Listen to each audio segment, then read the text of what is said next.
আজকে না আমি তোমাদের সাথে একটা গেট রেডি শেয়ার করছি, যেটা হচ্ছে কিনা এই পিঙ্ক কুর্তির সাথে তোমাদেরকে একটা মেকআপ লুক করে তোমাদেরকে আমি দেখাচ্ছি।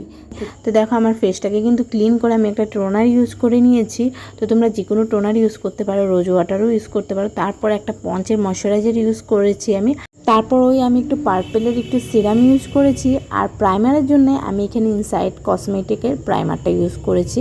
আর কারেক্টার করে নিয়েছি একটু হালকা করে। আর এখানে আমি এনভাইভের না ফাউন্ডেশন ইউজ করেছি। আর একটু ব্লাশারের জন্য না ওই ম্যাট লিপস্টিক পিঙ্ক কালারের, সেটা একটু অ্যাপ্লাই করে নিয়েছি। তারপর দেখো আমি আমার মেকআপটাকে না ব্রাশ দিয়ে না সেট করে নেব, ভালো করে ব্লেন্ড করে নিচ্ছি। দেখো এখানে আমি আমার ফাউন্ডেশনটাকে ব্রাশ দিয়ে সেট করেছি। তারপর একটা মেকআপ সেটিং স্প্রে দিয়ে আমার ফেসটাকে লক করে নিয়েছি। তারপর দেখো আমার আইব্রোটা করে নিচ্ছিলাম।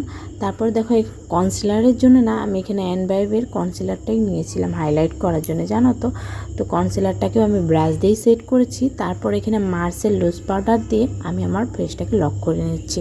আর এখানে ব্লাশারের জন্য সুগারের ব্লাশারটা নিয়েছি। আর এই ব্লাশারটা না আমার ফেভারিট বলতে পারো। আর এখানে ওই আই মেকআপের জন্য একেবারে হালকা আই মেকআপ করবো, সেজন্য দুটো কালার নিয়েছি। একটা হালকা পিঙ্ক কালার নিয়েছি, তারপরে একটু গোল্ডেন কালার শিমরি দিয়ে না আমি আমার আই মেকআপটাকে কমপ্লিট করেছি। আর লাইনারের জন্য ল্যাকমির লাইনারটা অ্যাপ্লাই করেছি। আর এখানে মাস্কারার জন্য ব্লু হেভেনের মাস্কারাটা অ্যাপ্লাই করেছি।